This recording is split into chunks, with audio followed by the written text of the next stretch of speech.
Welcome to our discussion of atmospheric dynamics. We're going to talk about the thermal wind, and this is the last video of 4 that discusses the thermal wind.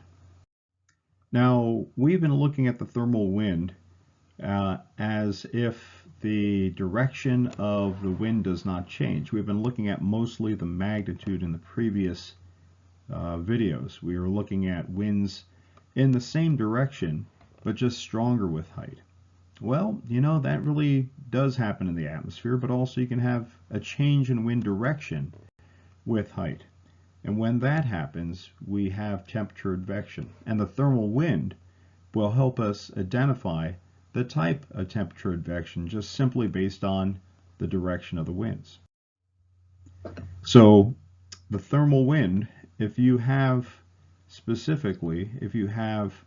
a change of wind that is clockwise with altitude.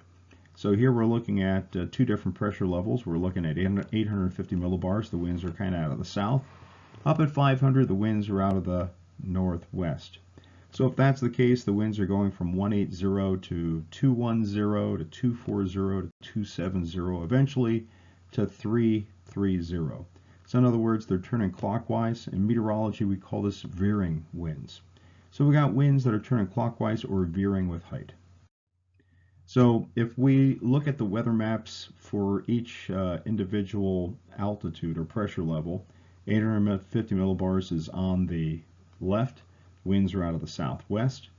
500 millibars, winds are out of the northwest. So you can see that as you go up through the atmosphere, the winds turn from the southwest to the northwest, which means that they're turning clockwise or veering. Now you probably remember we talked about how winds are vectors, and when we plot wind barbs on constant pressure charts, they are showing us the direction which the winds are coming from. And in reality, winds are vectors, and vectors always point the direction which way they're going. So what we're going to do at these different altitudes at 850 and 500 millibars is we're going to plot the wind vectors, and simply drawing an arrow from the center in the direction that the wind is blowing.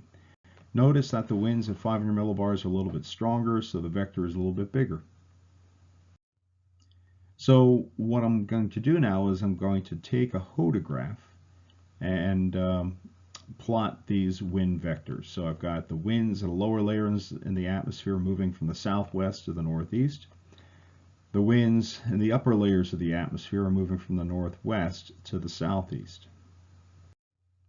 Now the thermal wind, if you recall your vector addition and subtraction, it's simply taking a vector from the lower altitude and connecting it with the head of the vector at the higher altitude. So that's your thermal wind. If you like, you can look at Khan Academy or other places where they talk about vector addition, but you're going to have to accept it on faith that that's how we can do vector subtraction here. So going from lower to upper, draw an arrow which points in the direction of the upper level winds from the head of the lower level to the head of the upper level, and that's your thermal wind. Now remember from our discussion, we said that the thermal wind is such that it's parallel to the isotherms, so that's why I drew in red isotherms. These are the temperature gradient in that layer from 850 to 500, and the cold air is found to the left. So if the cold air is found to the left, this is what our temperature looks like, our temperature gradient. Colder air to the left, warmer to the right. No, correction. Colder air to the, in this diagram, the cold air is to the right, and it's the warmer air is to the left. You have to put your wind, or the thermal wind, to your back and point off to the left, and that's where you'll find the cold air. So it's just kind of reversed here because the wind is pointing, the thermal wind is pointing to the south. So with that in mind, look at the winds at 850 and 500 millibars. They're moving from the west to the east. Off to the west, the air is warmer. Off to the east, the air is colder. So warm air is moving into a region of colder air, and that is what we call warm air advection. So when winds are veering, or if they are turning clockwise with height, you have warm air advection layer. Let's look at another example where the wind's back with height. In this case, the winds at 850 are from the northwest or north. And as you go up through the atmosphere, the winds switch around to the northwest. So this is our case looking at two different maps, one from 850 and one from 500 millibars.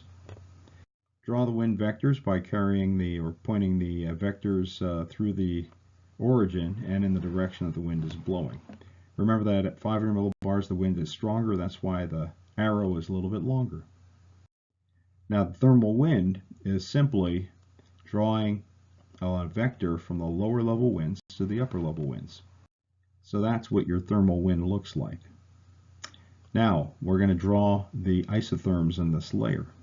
Remember, cold air is found to the left of the thermal wind.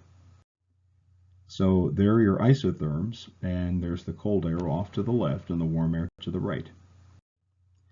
So you can see that looks like the winds are out of the northwest or northeast, so generally out of the north. So they're blowing from an area of colder air to an area of warmer air, and this would be called cold air advection. So in that layer, you've got cold air advection.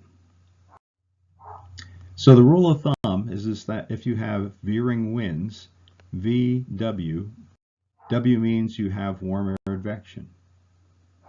And if you have backing winds, which is counterclockwise, then you have cold air advection in that layer. So you don't even need to know where the temperature profile or the temperature lines are, the isotherms. All you need to know is how the wind changes with height, and you can figure out if there's warm or cold air advection. You can do this on a hodograph also. Remember, a hodograph is simply a plot of all the wind vectors at various altitudes. And the thermal wind is simply connecting the lower level wind with the upper level wind. And that is your thermal wind with relatively colder air off to the left if the thermal wind is at the back of, if your back is to the thermal wind.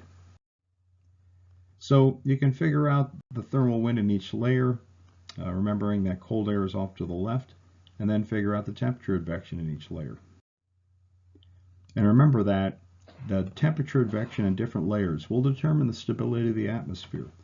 If you have warm air advection aloft and cold air advection down low, warm air tends to stay high, cold air tends to sink. That's a very stable situation. Conversely, if you have cold air coming in at a higher altitude and warm air down low, cold air tends to sink, warm air tends to rise. That produces an unstable situation.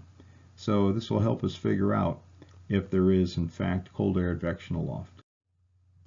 So, as I said, it's stabilizing if there's warm over cold, and destabilizing if there's cold over warm.